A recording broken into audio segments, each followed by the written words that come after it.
விஷயம் சொல்ல வேண்டியிருக்கு. இந்த பிரகாஷ் பையன் தாரணியை சுத்தி சுத்தி வரானே, நாளைக்கு உனக்கு கல்யாணம் ஆன பிறகும் தொந்தரவு பண்ணுவானோன்னு பயமா இருக்குடா. எனக்கும் அந்த பயம் இருக்குடா. பேசாம அந்த ஆளை கூப்பிட்டு பேசி பாப்போம். நான் தான் தாரணியோட புருஷன். இனிமே இந்த பிளாக்மெயில் பண்ற வேலை எல்லாம் வச்சுக்க வேண்டாம். இல்லைன்னா கம்மியான வேண்டிருக்குன்னு சொல்லிடலாம். என்ன சொல்ற? அதுக்கு தான் அவனுக்கு ஏற்கனவே வர சொல்லிட்டேன். இதோ வரான்டா. வாங்க மாப்பிள்ள. நீங்களாவது என்ன மாப்பிள்ளன்னு ஒத்துக்கிறீங்களே? அது சரி. ஆனா உங்களுக்கு டைவர்ஸ் ஆனதுக்கு அப்புறமா கூட இப்படி வந்துட்டு போறீங்களே, இது எந்த விதத்துல நியாயம்? என்னங்க நியாயம்? இது நம்ம மாமனார் வீடு. அது நம்ம மாமனார் வீடா? எனக்கும் தாரணிக்கும் நடக்கிற கல்யாணத்துல நீ தான் இடைஞ்சலா இருக்க. இது எப்படி நியாயமாகும்? நான் எப்படிங்க இடைஞ்சலு? நம்ம வீட்டு கல்யாணங்க.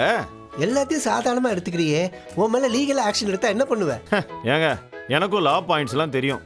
அப்படிலாம் ஒன்றும் எடுக்க முடியாது. முட்டா மாட்டான் போல இருக்க. எது எப்படியோ, நீ தேவையில்லாம மூக்க நுழைக்காத. நீ ஒதுங்கி இருக்கிறதா உனக்கு புத்திசாலித்தனம். நான் ஏங்க ஒதுங்கி இருக்கேன்? ஏங்க உங்க கல்யாணத்தை நான் முன்ன நின்று நடத்தி எல்லா உதவியும் பண்றேன். என்னை என் பொண்டாட்டி கூட சேர்த்து வைங்களேன். அடங்கொன்னையா, இவன் லூசே தாண்டா. டேய், அவ இவனை கல்யாணம் பண்ணிக்கிட்டா உன் கூட எப்படா சேர்த்து வைக்க முடியும்? ஓஹோ, அதை கேக்குறீங்களா? அதெல்லாம் முடியுங்க. அவ அமெரிக்கால தானே இருக்கா. அவளை வர வச்சுட்டா போச்சு. டேய், தாரிணி அமெரிக்கா போனது இவனுக்கு எப்படா தெரியும்? யோ, அவ அமெரிக்கால இருந்து உனக்கு மெசேஜ் அனுப்புறாளா? அனுப்புனாதான் நல்லா இருந்திருக்குமே. அப்ப தாரிணி அவங்க அக்கா யாமினி வீட்டுக்கு போனது உனக்கு எப்படா தெரியும்? என்னங்க சொல்றீங்க? யாமினி தானே என் மனைவி. அவ அமெரிக்கால இருக்கிறது எனக்கு தெரியாதா? என்னது? யாமினி உன் பொண்டாட்டியா? ஆமா. தாரிணி என்னங்க கேள்வி? என் மச்சினிச்சி. அப்போ தாரிணியும் அமெரிக்கா போயிருக்காளா? ஆமா, தாரிணி போன மாசம் அமெரிக்கா போனா. ஓ, அப்போ யாமினி தான் டைவர்சியா? தாரிணி இல்லையா? தாரிணி இல்ல, யாமினி தான் டைவர்சி. என் முன்னாள் மனைவி.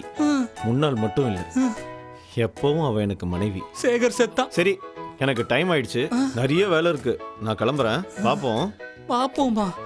இவ்வளவு பெரிய குண்டை தூக்கி போட்டு வளர்ந்தவனே, என்னடா இவ்வளவு பெரிய அணுகுண்டை தூக்கி போட்டு போறான்?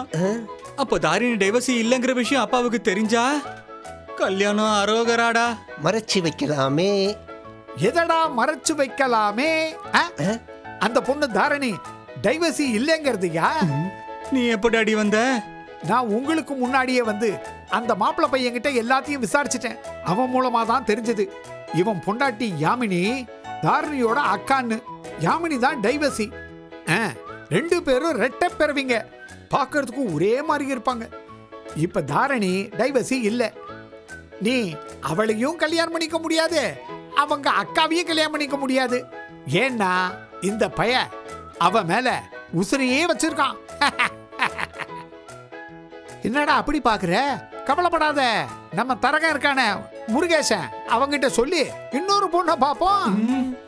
ஏண்டா பேயறிஞ்ச மாதிரி இருக்க? கொஞ்சம் சிரிடா. நடமாடும் சாத்தானே,